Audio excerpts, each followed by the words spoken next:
ಸ್ವಾಗತ. ನಾನು ಪಲ್ಲವಿ ಭಟ್. ಮೊದಲಿಗೆ ಈ ಕ್ಷಣದ ಹೆಡ್ಲೈನ್ಸ್. ಹಿರಿಯ ನಟ ನಿರ್ದೇಶಕ ದ್ವಾರಕೀಶ್ ವಿಧಿವಶ. ಬೆಂಗಳೂರಿನ ನಿವಾಸದಲ್ಲಿ ಕೊನೆಯುಸಿರೆಳೆದ ಕರುನಾಡ ಕುಳ್ಳ. ವಯೋಸಹಜ ಅನಾರೋಗ್ಯದಿಂದ ನಿಧನ. ಲೋಕಸಭೆಯಲ್ಲಿ ಲೀಡ್ ಕೊಡದೆ ಹೋದ್ರೆ ಆ ಮಂತ್ರಿ ಕುರ್ಚಿ ಅಲ್ಲಿಗೆ ಬಿಡಬೇಕು. ಪ್ರಚಾರ ಭಾಷಣದಲ್ಲಿ ಸಚಿವ ಶರಣಬಸಪ್ಪ ಹೇಳಿಕೆ.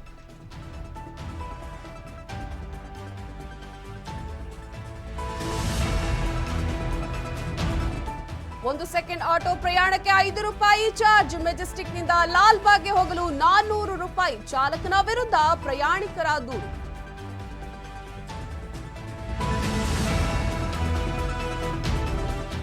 ಕಾಂಗ್ರೆಸ್ ಪ್ರಧಾನಿ ಅಭ್ಯರ್ಥಿ ಯಾರೆಂದು ಹೇಳಲಿ, ಅಭ್ಯರ್ಥಿ ಹೆಸರೇಳುವ ಧೈರ್ಯ ಕಾಂಗ್ರೆಸ್ಗಿಲ್ಲ. ಕಾಂಗ್ರೆಸ್ ವಿರುದ್ಧ ಯಡಿಯೂರಪ್ಪ ವಾಗ್ದಾಳಿ.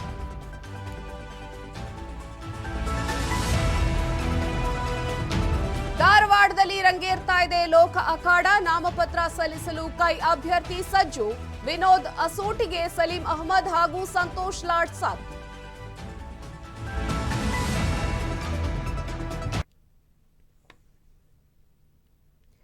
ಇದೀಗ ಬ್ರೇಕಿಂಗ್ ನ್ಯೂಸ್ ಬರ್ತಾ ಇದೆ, ನೋಡ್ಕೊಂಡ್ ಬರೋಣ.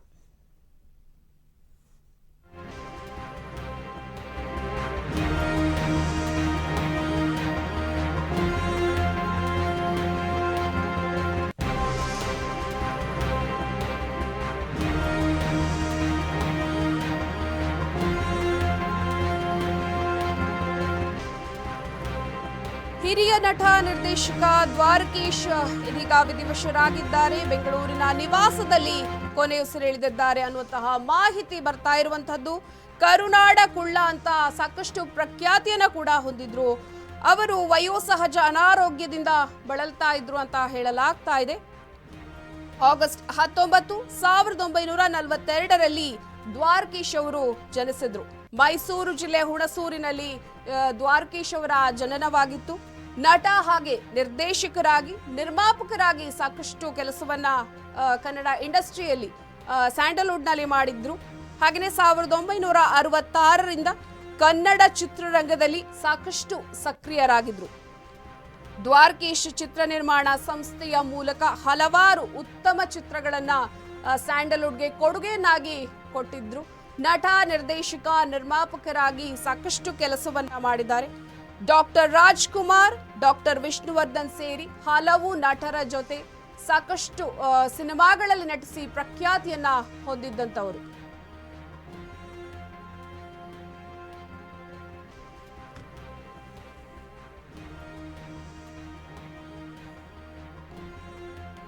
ಕನ್ನಡದ ಹಿರಿಯ ನಟರಾಗಿರುವ ನಿರ್ಮಾಪಕ ದ್ವಾರಕೀಶ್ ಇದೀಗ ವಿಧಿವಶರಾಗಿದ್ದಾರೆ. ಚಂದನವನದ ಹಿರಿಯ ನಟ ದ್ವಾರಕೀಶ್ ಅವರಿಗೆ 81 ವರ್ಷ ವಯಸ್ಸಾಗಿತ್ತು. ವಯೋಸಹಜ ಕಾಯಿಲೆ ಅಂತಾನೆ ಹೇಳಬಹುದು.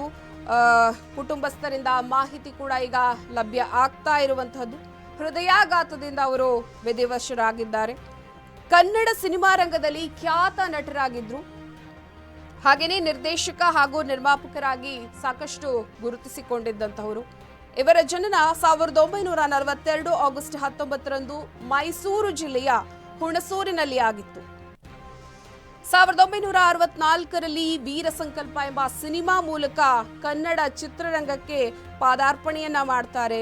ನಟರಾಗಿ, ಹಾಸ್ಯ ಕಲಾವಿದರಾಗಿ ಸಾಕಷ್ಟು ಅಭಿಮಾನಿಗಳನ್ನ ಸಂಪಾದಿಸಿಕೊಂಡಿದ್ರು. ಪೋಷಕ ನಟರಾಗಿ ಕೂಡ ನೂರಾರು ಸಿನಿಮಾಗಳಲ್ಲಿ ಮಿಂಚಿದ್ದಾರೆ. ಇದೀಗ ಸಾಕಷ್ಟು ಅಭಿಮಾನಿಗಳನ್ನ ಬಿಟ್ಟು ಹೋಗಿರುವಂತಹದ್ದು. ಬೆಂಗಳೂರಿನ ನಿವಾಸದಲ್ಲಿ ಕೊನೆಯುಸಿರೆಳೆದಿದ್ದಾರೆ ಅನ್ನುವಂತಹ ಮಾಹಿತಿ ಇದೆ. ಕರುನಾಡ ಕುಳ್ಳ ಅಂತ ಸಾಕಷ್ಟು ಪ್ರಖ್ಯಾತಿಯನ್ನ ಹೊಂದಿದ್ರು. ವಯೋಸಹಜ ಅನಾರೋಗ್ಯದಿಂದ ದ್ವಾರಕೀಶ್ ಅವರು ವಿಧಿವಶರಾಗಿದ್ದಾರೆ.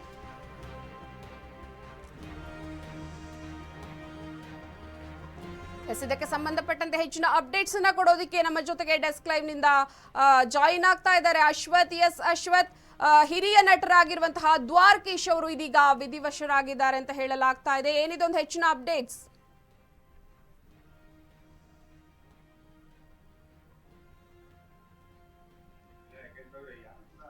ನಿರೀಕ್ಷೆ ಮಾಡಿರ್ಲಿಲ್ಲ ಈ ರೀತಿಯಾದಂತಹ ಒಂದು ಇನ್ಸಿಡೆಂಟ್ ಆಗುತ್ತೆ ಅಂತ ಹೇಳಿ.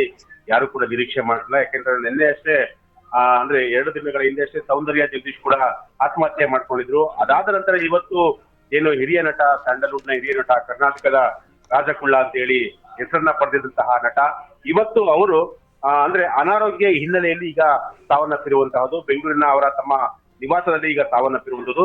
ಜೊತೆಗೆ ಅಂದ್ರೆ ದ್ವಾರಕೀಶ್ ಅವರ ಹಿನ್ನೆಲೆಯನ್ನು ನೋಡೋದಂತಂದ್ರೆ, ದ್ವಾರಕೀಶ್ ಅವರು ಹಿರಿಯ ನಟರು, ಸ್ಯಾಂಡಲ್ವುಡ್ ನಲ್ಲಿ ಹಲವಾರು ಸಿನಿಮಾಗಳನ್ನ ನಿರ್ದೇಶನ ಮಾಡಿದ್ರು, ಜೊತೆಗೆ ನಿರ್ಮಾಪಕರಾಗಿದ್ದಂತವ್ರು. ಅದರಲ್ಲೂ ಡಾಕ್ಟರ್ ರಾಜ್ಕುಮಾರ್, ವಿಷ್ಣುವರ್ಧನ್ ಈ ರೀತಿಯಾದಂತಹ ಒಂದು ಸಮಕಾಲೀನ ನಟರಲ್ಲಿ ಅವರು ಕೂಡ ಒಬ್ರು. ಯಾಕೆಂತಂದ್ರೆ ಇಂಡಸ್ಟ್ರಿಗೆ ಇವರು ಬಂದ ದಿನದಿಂದಲೂ ಕೂಡ ತುಂಬಾ ಹಾರ್ಡ್ ವರ್ಕರ್ ಆಗಿದ್ರು, ಜೊತೆಗೆ ಹಾರ್ಡ್ ವರ್ಕರ್ ಆಗಿ ಕೆಲಸ ಕೂಡ ಮಾಡಿದಂತರು. ಬೆಂಗಳೂರಿನ ಇವರು ಅಂದ್ರೆ ಮೂಲತಃ ಇವರು ಮೈಸೂರಿನ ಇಟ್ಟಿಗೆ ಗೂಡಿನಲ್ಲಿ ಇವರು ಜನ್ಮ ಆಗಿತ್ತು. 1942 ಆಗಸ್ಟ್ 19 ತಾರೀಕು ಇವರು ಜನಿಸಿದ್ರು. ಇಲ್ಲಿವರೆಗೂ ಕೂಡ ಸುಮಾರು 81 ವರ್ಷಗಳ ಕಾಲ ಕೂಡ ಇವರು ಸಿನಿಮಾ ಇಂಡಸ್ಟ್ರಿಯಲ್ಲಿ ತಮ್ಮನ್ನ ತಾವು ತೊಡಗಿಸಿಕೊಂಡಂತಹ ನಟ. ಯಾಕೆಂತಂದ್ರೆ ಹಲವಾರು ಸಿನಿಮಾಗಳಲ್ಲಿ ಇವರು ನಟನೆ ಮಾಡಿದ್ರು. ಜೊತೆಗೆ ಏನು ಪ್ರಚಂಡ ಕುಳ್ಳ ಆಗಿರ್ಬೋದು, ಸಿಂಗಾಪುರದ ರಾಜಕುಳ್ಳ ಆಗಿರ್ಬೋದು, ಮೇಯರ್ ಮುತ್ತಣ್ಣ ಆಗಿರ್ಬೋದು, ಹೀಗೆ ಸುಮಾರು 300ಕ್ಕೂ ಹೆಚ್ಚು ಸಿನಿಮಾಗಳಲ್ಲಿ ಇವರು ನಟಿಸಿದಂತಹ ನಟ. ಜೊತೆಗೆ 20 ಚಿತ್ರಗಳನ್ನ ಇವರು ನಿರ್ದೇಶನ ಮಾಡಿದ್ರು, ಹಾಗೆ 49 ಚಿತ್ರಗಳನ್ನ ನಿರ್ಮಾಣ ಮಾಡಿದ್ರು. ಒಟ್ಟಾರೆ ಹೇಳ್ಬೇಕು ಅಂತಂದ್ರೆ ಇವರ ಸಿನಿಮಾ ಜರ್ನಿ ಏನಿದೆಯೋ, ಸಿನಿಮಾ ಜರ್ನಿ ಇವರು ಸಿನಿಮಾ ರಂಗಕ್ಕೆ ಅಥವಾ ಈ ಒಂದು ಕಲಾವಿದರ ಒಂದು ಸೇವೆಗೋಸ್ಕರನೇ ಇವರು ತಮ್ಮನ್ನ ತಾವು ಮುಡುಪಾಗಿಟ್ಕೊಂಡಿದ್ರು. ಸೊ ಅಂತಹ ನಟ, ಹಿರಿಯ ನಟ ಇವತ್ತು ಇಡೀ ಸ್ಯಾಂಡಲ್ವುಡ್ ಅನ್ನ ಅಗಲಿದ್ದಾರೆ. ಎಲ್ಲ ಒಂದ್ ಕಡೆ ಇವರ ಒಂದು ಅಗಲಿಕೆ ಇಡೀ ಸ್ಯಾಂಡಲ್ವುಡ್ ಗೆ ಒಂದು ಸಾಕಷ್ಟು ನಷ್ಟ ಅಂತ ಹೇಳ್ಬೋದು. ಯಾಕೆಂತಂದ್ರೆ ಎಲ್ಲೋ ಒಂದ್ ಕಡೆ ದ್ವಾರಕೇಶ್ ಅಂತಂದ್ರೆ ಕರ್ನಾಟಕದ ರಾಜಕುಳ್ಳ, ಸಿಂಗಾಪುರದ ರಾಜಕುಳ್ಳ ಈ ರೀತಿಯಾದಂತಹ ಒಂದು ಫೇಮಸ್ ಅನ್ನ ಪಡೆದಂತಹ ನಟ. ಇಂತಹ ನಟ ಇವತ್ತು ಸಾವನ್ನಪ್ಪಿರುವಂತಹದ್ದು ಎಲ್ಲೋ ಒಂದ್ ಕಡೆ ಇಡೀ ಕುಟುಂಬಕ್ಕೆಲ್ಲ, ಇಡೀ ಸ್ಯಾಂಡಲ್ವುಡ್ ಗೆ ಒಂದು ತುಂಬಲಾರದ ನಷ್ಟ ಅಂದ್ರೂ ಕೂಡ ತಪ್ಪಾಲಿಕ್ಕಿಲ್ಲ. ಯಾಕೆಂತಂದ್ರೆ ಯಾರು ಕೂಡ ಇವರ ಸಾವನ್ನ ನಿರೀಕ್ಷೆ ಮಾಡಿರಲಿಲ್ಲ. ಈಗಾಗಲೇ ಏನು ಇವರ ನಿವಾಸದತ್ತ ಇಡೀ ಸ್ಯಾಂಡಲ್ವುಡ್ ನ ಗಣ್ಯರು ಕೂಡ ಹೋಗ್ತಾ ಇದ್ದಾರೆ. ಅವರ ಒಂದು ಅಂತಿಮ ದರ್ಶನವನ್ನ ಪಡೆಯೋದಕ್ಕೆ ಈಗಾಗಲೇ ಎಲ್ಲವೂ ಕೂಡ ಸಿದ್ಧತೆಯನ್ನ ಕೂಡ ಮಾಡ್ಕೊಂಡಿರೋದು. ಈಗಾಗಲೇ ಇವರ ಒಂದು ಪಾರ್ಥಿವ ಶರೀರವನ್ನ ಅಂದ್ರೆ ಈಗ ಸದ್ಯಕ್ಕೆ ಅವರ ಮನೆಯಲ್ಲಿ ಪಾರ್ಥಿವ ಶರೀರ ಇದೆ. ಅದಾದ ನಂತರ ಅವರ ಪಾರ್ಥಿವ ಶರೀರವನ್ನ ರವೀಂದ್ರ ಕಲಾಕ್ಷೇತ್ರಕ್ಕೆ ಇಡಲಾಗುತ್ತೆ. ಅಲ್ಲಿ ಬಹುತೇಕ ಇವತ್ತು ಮತ್ತೆ ನಾಳೆ ಅಂದ್ರೆ ನಾಳೆವರೆಗೂ ಅಂತಿಮ ಸಂಸ್ಕಾರಕ್ಕೆ, ಅಂತಿಮ ಯಾತ್ರೆಗೆ ನಾಳೆವರೆಗೂ ಕೂಡ ಅಂದ್ರೆ ಇಡೀ ಗಣ್ಯರಿಗೆ ಮತ್ತೆ ಅಂದ್ರೆ ಅಭಿಮಾನಿಗಳಿಗೆ ಪ್ರತಿಯೊಬ್ಬರು ಕೂಡ ಅವರಿಗೆ ನೋಡ್ಲಿಕ್ಕೆ ಅಂದ್ರೆ ಅವರ ಪಾರ್ಥಿವ ಶರೀರವನ್ನ ಅಂತಿಮ ಸಂಸ್ಕಾರವನ್ನ ಅಥವಾ ಅವರ ಒಂದು ಅಂತಿಮ ದರ್ಶನವನ್ನ ಪಡೆಯೋದಕ್ಕೆ ಅಂದ್ರೆ ಸರ್ಕಾರ ಕೂಡ ಮಾಡ್ಕೊಡುವಂತದ್ದು. ಯಾಕೆಂತಂದ್ರೆ ಹಿರಿಯ ನಟರು, ಜೊತೆಗೆ ಅಂದ್ರೆ ಎಲ್ಲ ಒಂದ್ ಕಡೆ ಯಾವುದೇ ಕಾಂಟ್ರವರ್ಸಿಗಳು ಇಲ್ಲದೆ ಇರುವಂತಹ ನಟ ಅಂತ ಹೇಳ್ಬೋದು. ಯಾಕೆಂತಂದ್ರೆ ಎಷ್ಟೇ ಇಂಡಸ್ಟ್ರಿಗೋಸ್ಕರ ಎಷ್ಟೇ ಹಣ ಖರ್ಚು ಮಾಡಿದ್ರು ಕೂಡ ಎಲ್ಲ ಒಂದ್ ಕಡೆ ಹಣ ಖರ್ಚಾದ್ರೂ ಕೂಡ ಸಿನಿಮಾ ಮಾಡ್ತೀನಿ ಅನ್ನೋ ಒಂದು ನಟ. ಸೊ ಹಾಗಾಗಿ ಸಿನಿಮಾ ಬಗ್ಗೆ ಸಾಕಷ್ಟು ಅಭಿರುಚಿಯಿಂದ ಇಟ್ಕೊಂಡಂತಹ ನಟ. ಇವತ್ತು ಇಂತಹ ನಟ ಇನ್ನಿಲ್ಲ ಅನ್ನೋದೇ ಒಂದು ನಮ್ಮ ದುರ್ದೈವ ಅಂತ ಅನ್ಬೋದು. ಯಾಕೆಂತಂದ್ರೆ ಯಾರು ಕೂಡ ಈ ತರದೊಂದು ಘಟನೆ ಆಗುತ್ತೆ ಅಂತ ಯಾರು ಕೂಡ ನಿರೀಕ್ಷೆ ಮಾಡಿರಲಿಲ್ಲ. ಯಾಕಂತಂದ್ರೆ ದ್ವಾರಕೇಶ್ ಅಂತಂದ್ರೆ ಇತ್ತೀಚೆಗೆ 2-3 ಸಿನಿಮಾಗಳನ್ನ ಮಾಡಿದ್ರು. ಅದರಲ್ಲಿ ಆಪ್ತ ರಕ್ಷಕ ಮತ್ತೆ ಆಪ್ತ ಮಿತ್ರ ಅಂತ ಹೇಳಿ ಒಂದು ಸಿನಿಮಾನ ಕೂಡ ಮಾಡಿದ್ರು. ಅದರಲ್ಲಿ ಸಾಕಷ್ಟು ಅಂದ್ರೆ ಇಲ್ಲ ಒಂದ್ ಕಡೆ ಇಷ್ಟು ದಿನಗಳ ಕಾಲ ಇಂಡಸ್ಟ್ರಿಯಲ್ಲಿ ಏನು ಹಣವನ್ನ ಕಳೆದುಕೊಂಡಿದ್ರು, ಆ ಒಂದು ಸಿನಿಮಾದಲ್ಲಿ ಆ ಹಣವನ್ನ ಕಂಪ್ಲೀಟ್ ಆಗಿ ಒಂದ್ ಸ್ವಲ್ಪ ಮಟ್ಟಿಗೆ ಲಾಭವನ್ನು ಕೂಡ ಕಂಡಿದ್ರು. ಅದಾದ ನಂತರ ಒಂದಷ್ಟು ಸಿನಿಮಾಗಳಲ್ಲಿ ಮತ್ತಷ್ಟು ಸಿನಿಮಾಗಳನ್ನ ಮಾಡಿದ್ರು. ಸಿನಿಮಾ ಮಾಡಿದ್ರು ಕೂಡ ಅಷ್ಟು ಯಶಸ್ವಿ ಆಗದೇ ಇದ್ರು ಕೂಡ ಹಣವನ್ನು ಕೂಡ ಕಳೆದುಕೊಳ್ತಾ ಇದ್ರು. ಸೊ ಇದು ಎಲ್ಲ ಒಂದ್ ಕಡೆ ಅದೇ ರೀತಿ ಈಗ ಪಾರ್ಥಿವ ಶರೀರವನ್ನ ಈಗ ನೋಡೋದಿಕ್ಕೆ ಸಾಕಷ್ಟು ಅಭಿಮಾನಿಗಳು ಕೂಡ ಕಾತುರದಿಂದ ಕಾಯ್ತಾ ಇರಬಹುದು. ಹಾಗಾದ್ರೆ ಈ ಒಂದು ವ್ಯವಸ್ಥೆಯನ್ನ ಹೇಗೆ ಮಾಡಿಕೊಡುವಂತಹ ಸಾಧ್ಯತೆ ಇದೆ? ಇಲ್ಲಿ ಸರ್ಕಾರ ಪ್ರಮುಖ ಪಾತ್ರವನ್ನ ವಹಿಸಬೇಕಾಗುತ್ತೆ. ಯಾಕೆಂತಂದ್ರೆ ಅವರ ಒಂದು ಪಾರ್ಥಿವ ಶರೀರವನ್ನ ಈಗ ಏನು ಸಂಜೆ ರವೀಂದ್ರ ಕಲಾಕ್ಷೇತ್ರದಲ್ಲಿ ಇಡಲಾಗುತ್ತೆ. ಅಲ್ಲಿ ಅಂದ್ರೆ ಸರ್ಕಾರದ ಅಂದ್ರೆ ಕಂಪ್ಲೀಟ್ ಆಗಿ ಸರ್ಕಾರದ ಈ ಒಂದು ಜವಾಬ್ದಾರಿಯನ್ನ ಹೊತ್ಕೊಳ್ಬೇಕಾಗುತ್ತೆ. ಯಾಕಂತಂದ್ರೆ ಹಿರಿಯ ನಟರು, ಅದಕ್ಕೆ ಸುಮಾರು 40-50 ವರ್ಷ ಇಂಡಸ್ಟ್ರಿಯಲ್ಲಿ ಸೇವೆ ಸಲ್ಲಿಸಿದಂತಹ ನಟರು. ಸೊ ಅವರಿಗೆ ಇಂತಹ ಸಂದರ್ಭದಲ್ಲಿ ಸರ್ಕಾರ ಅವರ ಜೊತೆ ಇದ್ದುಕೊಂಡು, ಅವರ ಕುಟುಂಬದ ಜೊತೆ ಇದ್ದುಕೊಂಡು ಎಲ್ಲವನ್ನೂ ಕೂಡ ಅವರ ಒಂದು ವಿಧಿವಿಧಾನ ಅಂದ್ರೆ ಕಂಪ್ಲೀಟ್ ಆಗಿ ಅವ್ರಿಗೆ ಏನೋ ಒಂದು ಅಂತ್ಯ ಸಂಸ್ಕಾರ ಏನ್ ಮಾಡ್ಬೇಕು ಅದೆಲ್ಲವನ್ನೂ ಕೂಡ ಸರ್ಕಾರನೇ ಕೂಡ ಮಾಡ್ಬೇಕಾಗುತ್ತೆ. ಈಗ ಸದ್ಯಕ್ಕೆ ನಮಗೆ ಬಂದಿರುವಂತಹ ಮಾಹಿತಿ ಪ್ರಕಾರ ಅವರ ಪಾರ್ಥಿವ ಶರೀರವನ್ನ ರವೀಂದ್ರ ಕಲಾಕ್ಷೇತ್ರಕ್ಕೆ ಇಡಲಾಗುತ್ತೆ. ಅದಾದ ನಂತರ ಅಲ್ಲಿ ಅಂತಿಮ ದರ್ಶನವನ್ನ ಅಭಿಮಾನಿಗಳಿಗೆ, ಇಂಡಸ್ಟ್ರಿಯವರಿಗೆ ಮತ್ತೆ ರಾಜಕೀಯ ನಾಯಕರುಗಳಿಗೆ ಎಲ್ಲರೂ ಕೂಡ ಅವರ ಒಂದು ಅಂತಿಮ ದರ್ಶನವನ್ನ ಅಲ್ಲಿ ಪಡಿಬೇಕಾಗುತ್ತೆ. ಸೊ ಹಾಗಾಗಿ ಎಲ್ಲೋ ಒಂದ್ ಕಡೆ ಸರ್ಕಾರ ಕಂಪ್ಲೀಟ್ ಆಗಿ ಪಲ್ಲವಿ. ಸಾಧಾರಣ ಎಷ್ಟು ಹೊತ್ತಿಗೆ ಈ ವಿಧಿವಿಧಾನಕ್ಕೆ ಇವರು ವ್ಯವಸ್ಥೆಯನ್ನ ಮಾಡಬಹುದು, ಅದರ ಜೊತೆಗೆ ಸರ್ಕಾರ ಯಾವ ರೀತಿಯ ಸೌಲಭ್ಯವನ್ನ ಒದಗಿಸಿಕೊಡುವಂತಹ ಸಾಧ್ಯತೆ ಇದೆ ಅಶ್ವಥ್?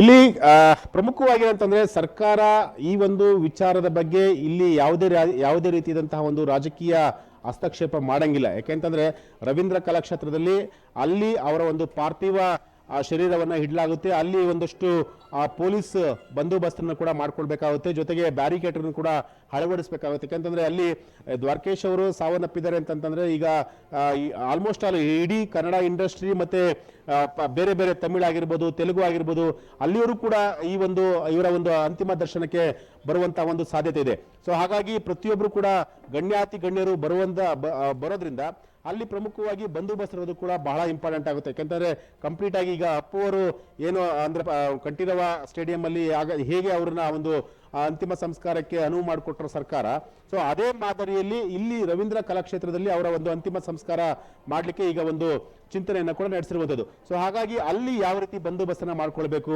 ಅಲ್ಲಿ ಯಾವ ರೀತಿಯಾದಂತಹ ಒಂದು ವ್ಯವಸ್ಥೆಯನ್ನ ಮಾಡ್ಕೊಳ್ಬೇಕು, ಅದೆಲ್ಲವನ್ನೂ ಕೂಡ ಈಗ ಸರ್ಕಾರ ಆ ಒಂದು ವಿಚಾರದ ಬಗ್ಗೆ ಗಮನ ಹರಿಸಬೇಕಾಗುತ್ತೆ. ಜೊತೆಗೆ ಇಂತಹ ವಿಚಾರದಲ್ಲಿ ಸರ್ಕಾರ ಹಸ್ತಕ್ಷೇಪ ಮಾಡಲ್ಲ ಅಂತ ಅನ್ಕೊಂತೀನಿ. ಯಾಕೆಂತಂದ್ರೆ ಅವರು ಅಂದ್ರೆ ಕಾಂಟ್ರವರ್ಸಿ ಇಲ್ಲದೆ ಇರುವಂತಹ ಒಬ್ಬ ನಟ. ಸೊ ಹಾಗಾಗಿ ಸರ್ಕಾರದ ವಿರುದ್ಧವಾಗಿ ಮಾತನಾಡಿರುವಂತಹ ನಟ ಅಲ್ಲ, ಅಥವಾ ಬೇರೆ ಯಾರನ್ನೋ ಒಬ್ಬರನ್ನ ವೈಷಮ್ಯ ಕಟ್ಕೊಂಡಂತಹ ನಟ ಅಲ್ಲ. ಸೊ ಹಾಗಾಗಿ ಇಂತಹ ವಿಚಾರಗಳಲ್ಲಿ ಇಂತಹ ಒಂದು ಸಂದರ್ಭ ಬಂದಾಗ ಎಲ್ಲರೂ ಕೂಡ ಅವರ ವಿಚಾರದಲ್ಲಿ ಯಾರು ಕೂಡ ಹಸ್ತಕ್ಷೇಪ ಮಾಡಲ್ಲ ಅಂತ ಅನ್ಸುತ್ತೆ. ಸೊ ಹಾಗಾಗಿ ಅವರ ಒಂದು ಅಂತಿಮ ಸಂಸ್ಕಾರಕ್ಕೆ ಅಥವಾ ಅಂತಿಮ ವಿಧಿವಿಧಾನಕ್ಕೆ ಏನ್ ಮಾಡಬೇಕು ಅದೆಲ್ಲವನ್ನೂ ಕೂಡ ಸರ್ಕಾರ ವಹಿಸ್ಕೊಳ್ಬೇಕಾಗುತ್ತೆ. ಪಲ್ಲವಿ, ಎಸ್, ಮನೆಯವರು ಏನಾದ್ರೂ ಮಾಹಿತಿಯನ್ನ ಕೊಟ್ಟಿರುವಂತದ್ದ, ಹೇಗೆ ಈಗ ನಾಳೆ ತನಕ ಅವರ ಒಂದು ಪಾರ್ಥಿವ ಶರೀರವನ್ನ ಇಡಲಾಗುತ್ತೆ ಅನ್ನುವಂತಹ ಮಾಹಿತಿ ಅದು, ಅಥವಾ ಇವತ್ತೇ ಸಾಯಂಕಾಲದ ಒಳಗಡೆನೆ ಈ ಒಂದು ವಿಧಿವಿಧಾನವನ್ನ ಪೂರೈಸುವಂತಹ ವ್ಯವಸ್ಥೆಯನ್ನು ಏನಾದ್ರೂ ಮಾಡ್ಕೊಂಡಿದ್ದಾರೆ? ಮತ್ತೆ ಸ್ಯಾಂಡಲ್ವುಡ್ ನ ಸಾಕಷ್ಟು ಕಲಾವಿದರು ಈಗ ಆಗಮಿಸುವಂತಹ ಸಾಧ್ಯತೆ ಇದೆ. ಈ ಸುದ್ದಿ ತಿಳಿದ ನಂತರ ಮುಂದಿನ ನಿರ್ಧಾರ ಯಾವ ರೀತಿಯಾಗಿರಬಹುದು? ಸಹಜವಾಗಿ ಈಗಷ್ಟೇ ಅವರು ಸಾವನ್ನಪ್ಪಿರುವಂತಹ ಒಂದು ಮಾಹಿತಿ ಈಗಷ್ಟೇ ಅಂದ್ರೆ ಅವರು ಅಂದ್ರೆ ವಿಧಿವಶರಾಗಿದ್ದಾರೆ ಅನ್ನೋ ಒಂದು ಸುದ್ದಿ ಈಗಷ್ಟೇ ಬಂದಿರುವಂತಹದ್ದು. ಸೊ ಹಾಗಾಗಿ ಅವರ ಮನೆಯವರ ಕಡೆಯಿಂದ ಯಾವುದೇ ರೀತಿಯಾದಂತಹ ಒಂದು ರಿಯಾಕ್ಷನ್ ಕೂಡ ಸಿಕ್ಕಿಲ್ಲ. ಅಂದ್ರೆ ಈಗಷ್ಟೇ ನಮ್ಮ ಪ್ರತಿನಿಧಿಗಳು ಎಲ್ಲರೂ ಕೂಡ ಅವರ ನಿವಾಸದತ್ತ ಹೋಗ್ತಾ ಇದ್ದಾರೆ. ಮತ್ತೆ ಇಲ್ಲಿ ಪ್ರಮುಖವಾಗಿ ಅವರಿಗೆ ವಯಸ್ಸಾಗಿತ್ತು ಅನ್ನೋ ಒಂದೇ ಒಂದು ಕಾರಣಕ್ಕೋಸ್ಕರ ಅವರು ಸಾವನ್ನಪ್ಪಿದ್ದಾರೆ. ಯಾಕೆಂತಂದ್ರೆ ಸುಮಾರು ವರ್ಷಗಳಿಂದ, ಸುಮಾರು ತಿಂಗಳುಗಳಿಂದ ಅವರು ಅಂದ್ರೆ ವಯಸ್ಸಾಗಿತ್ತು, ಜೊತೆಗೆ ಒಂದಷ್ಟು ಕಾಯಿಲೆಯಿಂದಲೂ ಕೂಡ ಬಳಲ್ತಿದ್ರು. ಸೊ ಹಾಗಾಗಿ ಇವತ್ತು ಕಂಪ್ಲೀಟ್ ಆಗಿ ಅವರ ಮನೆಯಲ್ಲೇ ಅವರು ಸಾವನ್ನಪ್ಪಿರುವಂತಹದ್ದು ಒಂದು ಕಡೆ ಆದ್ರೆ, ಮತ್ತೊಂದು ಕಡೆ ಏನಂತಂದ್ರೆ ಈಗ ಏನು ಅವರ ಒಂದು ಅಂತಿಮ ದರ್ಶನ ಏನಿದೆಯೋ, ಅಂತಿಮ ದರ್ಶನಕ್ಕೆ ಹೇಗೆಲ್ಲ ಅನುವು ಮಾಡಿಕೊಡ್ಬೇಕಾಗುತ್ತೆ ಅನ್ನೋದ್ರ ಬಗ್ಗೆನೂ ಕೂಡ ಸರ್ಕಾರ ಅದ್ರ ಬಗ್ಗೆ ಚಿಂತನೆಯನ್ನ ಕೂಡ ನಡೆಸಬೇಕಾಗುತ್ತೆ. ಸೊ ಆ ಒಂದು ಹಿನ್ನೆಲೆಯಲ್ಲಿ ಸಮಾಜ ಕಲ್ಯಾಣ ಇಲಾಖೆ ಸಚಿವರು ಕೂಡ ಮತ್ತೆ ಈ ಒಂದು ಇದಕ್ಕೆ ಸಂಬಂಧಪಟ್ಟಂತ ಅಧಿಕಾರಿಗಳು ಕೂಡ ಇದ್ರ ಬಗ್ಗೆ ಕಂಪ್ಲೀಟ್ ಆಗಿ ಫೋಕಸ್ ಮಾಡಬೇಕಾಗುತ್ತೆ. ಜೊತೆಗೆ ಈಗ ಏನು ಸದ್ಯಕ್ಕೆ ಅವರ ಪಾರ್ಥಿವ ಶರೀರ ಅವರ ಸ್ವಗ್ರಹದಂತ ಅಂದ್ರೆ HSR ಲೇಔಟ್ ಅಲ್ಲಿ ಅವರ ಮನೆ ಇದೆ. ಸೊ ಅವರ ಮನೆಯಲ್ಲಿ ಈಗ ಅವರ ಒಂದು ಪಾರ್ಥಿವ ಶರೀರ ಇದೆ.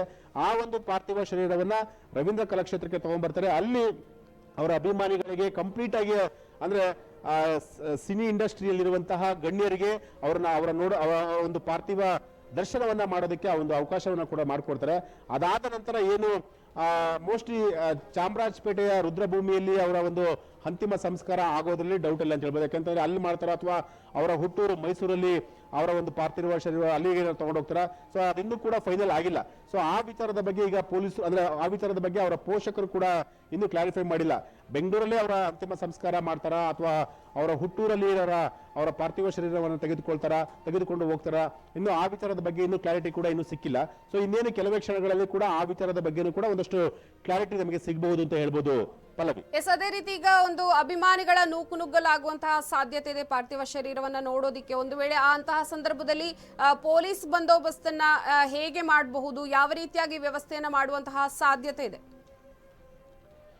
ಖಂಡಿತ ಇಲ್ಲಿ ಪೊಲೀಸ್ ಬಂದೋಬಸ್ತ್ ಅನ್ನೋ ಆ ಒಂದು ವಿಚಾರಕ್ಕೆ ಬರೋದಾತಂತಂದ್ರೆ ಖಂಡಿತವಾಗ್ಲೂ ಪೊಲೀಸ್ ಆಯುಕ್ತರಾದಂತಹ ಬಿ ದಯಾನಂದ್ ಅವರು ಈ ಒಂದು ವಿಚಾರದ ಬಗ್ಗೆ ಬಹಳ ಗಮನ ಹರಿಸಲೇಬೇಕಾಗುತ್ತೆ. ಜೊತೆಗೆ ಗೃಹ ಸಚಿವರು ಕೂಡ ಈ ಒಂದು ವಿಚಾರದ ಬಗ್ಗೆ ಗಮನ ಹರಿಸಲೇಬೇಕಾಗುತ್ತೆ. ಯಾಕೆಂತಂದ್ರೆ ಈ ಹಿರಿಯ ನಟರು ಒಬ್ಬರು ಸಾವನ್ನಪ್ಪಿರುವಂತಹ ಒಂದು ಸಂದರ್ಭದಲ್ಲಿ ಅವರಿಗೆ ಪ್ರಮುಖವಾಗಿ ಬಂದೋಬಸ್ತನ್ನ ಮಾಡಿಕೊಡ್ಲೇಬೇಕಾಗುತ್ತೆ. ಯಾಕೆಂದ್ರೆ ಗಣ್ಯಾತಿ ಗಣ್ಯರು ಅಂದ್ರೆ ಕನ್ನಡ ಇಂಡಸ್ಟ್ರಿ ಆಗಿರ್ಬೋದು, ತೆಲುಗು ಇಂಡಸ್ಟ್ರಿ ಆಗಿರ್ಬೋದು ಅಥವಾ ತಮಿಳ್ ಇಂಡಸ್ಟ್ರಿ ಯಾಕೆಂದ್ರೆ ಕೇವಲ ಅವರು ಕರ್ನಾಟಕಕ್ಕೆ ಮಾತ್ರ ಸೀಮಿತ ಆಗಿದ್ದಂತಹ ನಟ ಅಲ್ಲ, ಇಡೀ ಅಂದ್ರೆ ಇಡೀ ಸ್ಯಾಂಡಲ್ವುಡ್ ಅನ್ನೆಲ್ಲ ಮಾತ್ರವಲ್ಲದೆ ಇಡೀ ಟಾಲಿವುಡ್ ಆಗಿರ್ಬೋದು, ಬಾಲಿವುಡ್ ಆಗಿರ್ಬೋದು, ಅಥವಾ ಏನು ಅಂದ್ರೆ ಕಾಲಿವುಡ್ ಆಗಿರ್ಬೋದು, ಈ ಎಲ್ಲವಲ್ಲೂ ಕೂಡ ಅಂದ್ರೆ ಎಲ್ಲಾ ರಂಗದಲ್ಲೂ ಕೂಡ ಅವರು ತಮ್ಮದೇ ಆದಂತಹ ಒಂದು ಛಾಪನ್ನ ಮೂಡಿಸಿದಂತಹ ನಟ. ಸೊ ಹಾಗಾಗಿ ಅಲ್ಲಿಂದಲೂ ಕೂಡ ಕೆಲವು ಗಣ್ಯರು ಇವರ ಒಂದು ಅಂತಿಮ ದರ್ಶನಕ್ಕೆ ಬಂದೇ ಬರ್ತಾರೆ. ಸೊ ಹಾಗಾಗಿ ಅವರಿಗೆ ಯಾವ ರೀತಿ ಅನುವನ್ನ ಮಾಡಿಕೊಡ್ಬೇಕು, ಮತ್ತೆ ಅವರು ಬಂದಂತಹ ಸಂದರ್ಭದಲ್ಲಿ ಹೇಗೆ ಅವರಿಗೆ ಟ್ರೀಟ್ ಮಾಡಬೇಕು, ಮತ್ತೆ ಅವ್ರನ್ನ ಯಾವ ರೀತಿ ಬಂದೋಬಸ್ತನ್ನ ಮಾಡಬೇಕು ಅನ್ನೋದ್ರ ಬಗ್ಗೆನೂ ಕೂಡ ಸರ್ಕಾರ ತುಂಬಾ ಗಂಭೀರವಾಗಿ ತೆಗೆದುಕೊಳ್ಬೇಕಾಗುತ್ತೆ. ಯಾಕೆಂತಂದ್ರೆ ಈ ಹಿಂದೆಯೂ ಕೂಡ ಅಪ್ಪು ಅವರ ಅಂತಿಮ ಸಂಸ್ಕಾರ ಅಂತ ಅಂದ್ರೆ ಅವರು ಕೂಡ ಸಾವನ್ನಪ್ಪಂತಹ ಸಂದರ್ಭದಲ್ಲಿ ಒಂದಷ್ಟು ಲಾಟ್ರಿ ಚಾರ್ಜ್ ಕೂಡ ಆಗಿತ್ತು, ಒಂದಷ್ಟು ಬೇರೆ ಬೇರೆ ಆದಂತಹ ಒಂದು ಬಂದೋಬಸ್ತ್ ವೈಫಲ್ಯ ಕೂಡ ಆಗಿತ್ತು. ಸೊ ಹಾಗಾಗಿ ಬೆಳಗಿನ ಜಾವ ಸುಮಾರು ಅಂದ್ರೆ 5:30-6 ಗಂಟೆ ಸಂದರ್ಭದಲ್ಲಿ ಅವರ ಒಂದು ಅಂತಿಮ ಸಂಸ್ಕಾರ ನಡೆದು ಹೋಗಿತ್ತು. ಸೊ ಆ ರೀತಿ ಯಾಕಂದ್ರೆ 2-3 ದಿನಗಳ ಕಾಲ ಅವರ ಒಂದು ಅಂತಿಮ ದರ್ಶನಕ್ಕೆ, ಅಪ್ಪುವರ ಅಂತಿಮ ದರ್ಶನಕ್ಕೆ ಅನುವು ಮಾಡಿಕೊಟ್ಟಿದ್ರು. ಅದಾದ ನಂತರ ಸೊ ಇಲ್ಲಿ ಅಂದ್ರೆ ಕ್ರೌಡ್ ಕಮ್ಮಿ ಇರುತ್ತೆ. ಯಾಕಂತಂದ್ರೆ ಅಭಿಮಾನಿಗಳ ಸಂಖ್ಯೆ ಜಾಸ್ತಿ ಇದ್ರೂ ಕೂಡ ದ್ವಾರಕೀಶ್ ಅವರಿಗೆ ಒಂದಷ್ಟು ಕ್ರೌಡ್ ಅಷ್ಟು ಅಪ್ಪು ಅವರಿಗೆ ಇದ್ದಂತಹ ಅಭಿಮಾನಿಗಳಾಗಿರ್ಬೋದು ಆ ರೀತಿಯಾದಂತಹ ಒಂದು ಕ್ರೌಡ್ಸ್ ಇರಲ್ಲ. ಸೊ ಇಲ್ಲಿ ಸಾಮಾನ್ಯವಾಗಿ ಒಂದು ಹೈಲಿ ಡಿಗ್ನಿಫೈಡ್ ಒಂದಷ್ಟು ನಟರಾಗಿರ್ಬೋದು, ಅಥವಾ ಒಂದಷ್ಟು ಅಭಿಮಾನಿಗಳಾಗಿರ್ಬೋದು, ಅಥವಾ ಅವರ ಸಂಬಂಧಿಕರಾಗಿರ್ಬೋದು, ಅವರೆಲ್ಲರೂ ಕೂಡ ಬರ್ತಾರೆ. ಸೊ ಹಾಗಾಗಿ ಅವರು ಬರೋದಕ್ಕೆ ಯಾವ ರೀತಿ ಅನುವನ್ನ ಮಾಡಿಕೊಡ್ಬೇಕು ಅದ್ರ ಬಗ್ಗೆನೂ ಕೂಡ ಈಗ ಸರ್ಕಾರ ಗಮನ ಹರಿಸಬೇಕಾಗುತ್ತೆ. ಕಂಪ್ಲೀಟ್ ಆಗಿ ಇಲ್ಲಿ ಬ್ಯಾರಿಕೇಡ್ ವ್ಯವಸ್ಥೆಯನ್ನ ಮಾಡಲೇಬೇಕಾಗುತ್ತೆ. ಯಾಕಂತಂದ್ರೆ ಒಂದ್ ಕಡೆ ವಿವಿಐಪಿಗಳು ಮತ್ತೆ ಅಭಿಮಾನಿಗಳು ಹೀಗೆ ಒಂದು 3-4 ಆ ರೀತಿಯಾದಂತಹ ಒಂದು ಜಾಗದಲ್ಲಿ ಅಂದ್ರೆ ಅಭಿಮಾನಿಗಳಿಗೆ ಒಂದು ಲೈನ್ ಮಾಡ್ಕೊಡೋದು, ಅಥವಾ ವಿವಿಐಪಿಗಳಿಗೆ ಒಂದು ಲೈನ್ ಮಾಡ್ಕೊಡೋದು. ಸೊ ಹೀಗೆ ಅವರ ಅಂತಿಮ ದರ್ಶನವನ್ನ ಪಡೆಯೋದಕ್ಕೆ ಎಲ್ಲವನ್ನೂ ಕೂಡ ಸರ್ಕಾರ ತುಂಬಾ ಅಚ್ಚುಕಟ್ಟಾಗಿ ಮಾಡಿಕೊಡ್ಲೇಬೇಕಾಗುತ್ತೆ. ಆ ಜವಾಬ್ದಾರಿ ಸರ್ಕಾರದ ಮೇಲೆ ಇದೆ. ಸೊ ಆ ಜವಾಬ್ದಾರಿಯನ್ನ ಸಿದ್ದರಾಮಯ್ಯ ಅವರ ಸರ್ಕಾರ ನೆರವೇರಿಸಿಕೊಡುತ್ತೆ ಅನ್ನೋದ್ರಲ್ಲಿ ಕೂಡ ಡೌಟ್ ಇಲ್ಲ ಅಂತ ಹೇಳ್ಬೋದು. ಪಲ್ಲವಿ. ಎಸ್, ಅದೇ ರೀತಿ ಈಗ ಇವರ ಅಂದ್ರೆ ಸಾಕಷ್ಟು ದೊಡ್ಡ ಹಿರಿಯ ತಲೆ ಅಂತಾನೆ ಹೇಳ್ಬಹುದು. ಸಾಕಷ್ಟು ಸ್ಯಾಂಡಲ್ವುಡ್ಗೆ ಬಹಳ ಉತ್ತಮವಾದ ಚಿತ್ರಗಳನ್ನ ಕೊಟ್ಟಿದ್ದಾರೆ. ಇಷ್ಟು ದೊಡ್ಡ ಹಿರಿಯ ತಲೆ ಇವತ್ತು ವಿಧಿವಶರಾಗಿರುವಂತದ್ದು ಒಂದು ದೊಡ್ಡ ಲಾಸ್ ಅಂತಾನೆ ಹೇಳ್ಬಹುದು ಅಲ್ವಾ? ಖಂಡಿತ ಪಲ್ಲವಿ. ಯಾಕಂದ್ರೆ ನಾನು ಈಗಾಗಲೇ ಮುಂಚೆನೆ ನಾನು ಹೇಳಿದ್ದೀನಿ, ಇವರ ಒಂದು ಸಾವು ಏನಿದೆಯೋ, ಇವರ ಒಂದು ಸಾವು ಇಡೀ ಇಂಡಸ್ಟ್ರಿಗೆ ಎಲ್ಲ ಒಂದ್ ಕಡೆ ಒಂಥರ ಕಪ್ಪು ಚುಕ್ಕಿ ಅಂದ್ರೂ ಕೂಡ ತಪ್ಪಾಲಿಕ್ಕಿಲ್ಲ, ಅಥವಾ ಎಲ್ಲ ಒಂದ್ ಕಡೆ ಒಂದು ನೋವಿನ ಸಂಗತಿ ಅಂದ್ರೂ ಕೂಡ ತಪ್ಪಾಲಿಕ್ಕಿಲ್ಲ. ಯಾಕಂತಂದ್ರೆ ಯಾರು ಕೂಡ ಈ ರೀತಿಯಾದಂತಹ ಒಂದು ಸಾವನ್ನ ನಿರೀಕ್ಷೆ ಮಾಡಿರಲಿಲ್ಲ. ಯಾಕಂದ್ರೆ ಇನ್ನು ದ್ವಾರಕೀಶ್ ಅವರು ಇನ್ನೂ 10 ಸಿನಿಮಾಗಳನ್ನ ನಿರ್ಮಾಣ ಮಾಡ್ತಾರೆ, 10 ಸಿನಿಮಾಗಳನ್ನ ಡೈರೆಕ್ಷನ್ ಮಾಡ್ತಾರೆ ಅಂತ ಹೇಳಿ ಒಂದಷ್ಟು ಒಂದು ಸ್ಯಾಂಡಲ್ವುಡ್ ಅಲ್ಲಿ ಆ ರೀತಿಯಾದಂತಹ ಒಂದು ಆಸೆ ಅಭಿಲಾಷೆ ಇದ್ದೇ ಇರುತ್ತೆ. ಆದ್ರೆ ಎಲ್ಲೋ ಒಂದ್ ಕಡೆ ಇವರು ಸಾವನ್ನಪ್ಪಿರುವಂತಹದ್ದು ಇಡೀ ಇಂಡಸ್ಟ್ರಿಗೆ ಅಂದ್ರೆ ಎಲ್ಲ ಒಂದ್ ಕಡೆ ಅವ್ರಿಗೆ ಒಂದಷ್ಟು ಆಸೆಗಳಿತ್ತು. ಅಂದ್ರೆ ರಿಚ್ ಸಿನಿಮಾಗಳನ್ನ ಮಾಡಬೇಕು. ಯಾಕೆಂದ್ರೆ ಈ ಹಿಂದೆ ಸಿಂಗಾಪುರದ ರಾಜಕುಳ್ಳ ಈ ರೀತಿಯಾದಂತಹ ಒಂದಷ್ಟು ಸಿನಿಮಾಗಳನ್ನ ಮಾಡಿದಂತ ಸಂದರ್ಭದಲ್ಲಿ ಕೂಡ ಇಡೀ ಆಸ್ತಿ ಅಂದ್ರೆ ಅವರ ಮನೆ ಮಠ ಎಲ್ಲವನ್ನು ಕೂಡ ಮಾರ್ಕೊಂಡು ಸಿನಿಮಾ ಮಾಡಿ ಕೂಡ ಅವರು ಸೋಲನ್ನ ಕೂಡ ಅನುಭವಿಸಿದ್ರು ಕೂಡ ಕೆಲವು ಬಾರಿ ಅವರು ಫಿನಿಕ್ಸ್ ಪಕ್ಷಿ ಅಂತ ಅವರು ಎದ್ದು ಬರ್ತಾ ಇದ್ರು. ಅಂದ್ರೆ ಆ ರೀತಿಯಾಗಿ ಗೆದ್ದು ಬರುವಂತಹ ಒಬ್ಬ ನಟ ಅಂದ್ರೂ ಕೂಡ ತಪ್ಪಾಲಿಕ್ಕಿಲ್ಲ. ಯಾಕಂತಂದ್ರೆ ಈ ಹಿಂದೆ ಅವರೆಷ್ಟೇ ಇಂಡಸ್ಟ್ರಿಯಲ್ಲಿ ಎಷ್ಟೇ ನೋವನ್ನು ಅನುಭವಿಸಿದ್ರು ಕೂಡ ಅದೇ ರೀತಿಯಾದಂತಹ ಒಂದಷ್ಟು ಸಕ್ಸಸ್ಗಳನ್ನು ಕೂಡ ಅವರು ಕಂಡಿರುವಂತಹ ನಟ, ಜೊತೆಗೆ ಇಂಡಸ್ಟ್ರಿಯಲ್ಲಿ ತನ್ನದೇ ಆದಂತಹ ಒಂದು ಚಾಪನ್ನ ಮೂಡಿಸಿದಂತ ನಟ. ಮತ್ತೆ ದ್ವಾರಕೀಶ್ ಅಂತಂದ್ರೆ ಸಾಕು, ವಿಷ್ಣುವರ್ಧನ್ ಇವರ ಇಬ್ಬರ ಕಾಂಬಿನೇಷನ್ ಇದೆಯಲ್ಲ, ಇವರ ಇಬ್ಬರ ಕಾಂಬಿನೇಷನ್ ಇಲ್ಲಿವರೆಗೂ ಕೂಡ ಯಾರು ಕೂಡ ಬ್ರೇಕ್ ಮಾಡ್ಲಿಕ್ಕೆ ಸಾಧ್ಯ ಇಲ್ಲ. ಯಾಕಂತಂದ್ರೆ ಆಪ್ತ ಮಿತ್ರ ಆಗಿರ್ಬೋದು, ಆಪ್ತ ರಕ್ಷಕ ಆಗಿರ್ಬೋದು, ಅಥವಾ ಸಿಂಗಾಪುರದ ರಾಜಕುಳ್ಳ ಆಗಿರ್ಬೋದು, ಈ ರೀತಿಯಾದಂತಹ ಒಂದಷ್ಟು ಸಿನಿಮಾಗಳನ್ನ ಇವರಿಬ್ರು ಕೂಡ ಅಂದ್ರೆ ದ್ವಾರಕೀಶ್ ವಿಷ್ಣುವರ್ಧನ್ ಸಿನಿಮಾ ಬಂತಂದ್ರೆ ಸಾಕು, ಇಡೀ ಇಂಡಸ್ಟ್ರಿಯವರು ಅಥವಾ ಬೇರೆ ಇಂಡಸ್ಟ್ರಿಯವರು ಕೂಡ ಆ ಸಿನಿಮಾದ ಬಗ್ಗೆ ಮಾತನಾಡ್ತಿದ್ರು.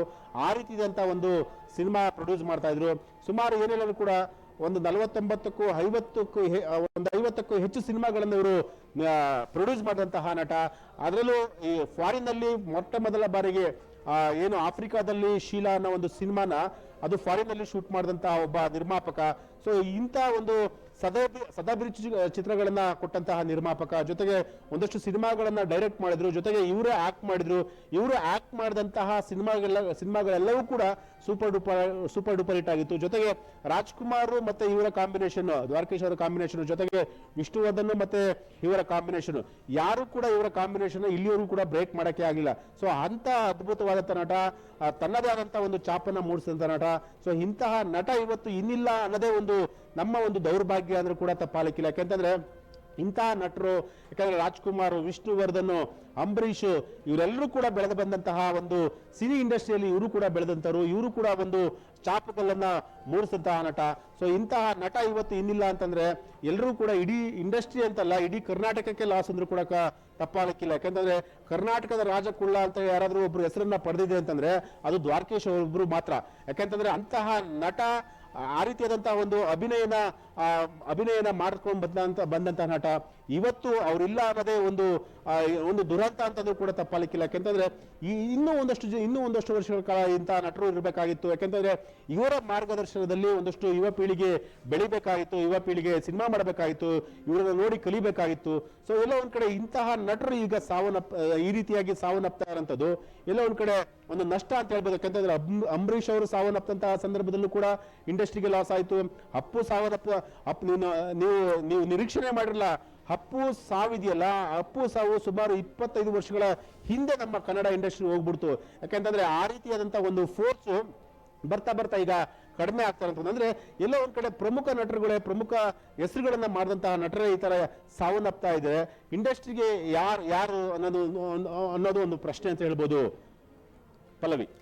ಎಸ್ ಅಶ್ವಥ್, ಅದೇ ರೀತಿ ಈಗ ಸ್ಯಾಂಡಲ್ವುಡ್ ನ ಯಾರಾದ್ರೂ ಕಲಾವಿದ್ರು ಈ ಸಂದರ್ಭದಲ್ಲಿ ಈಗ ಅಲ್ಲಿಗೆ ಭೇಟಿಯನ್ನ ಕೊಟ್ಟು ಏನಾದ್ರೂ ಮಾಹಿತಿಯನ್ನ ಕೊಟ್ಟಿದ್ದಾರಾ, ಹೇಗೆ?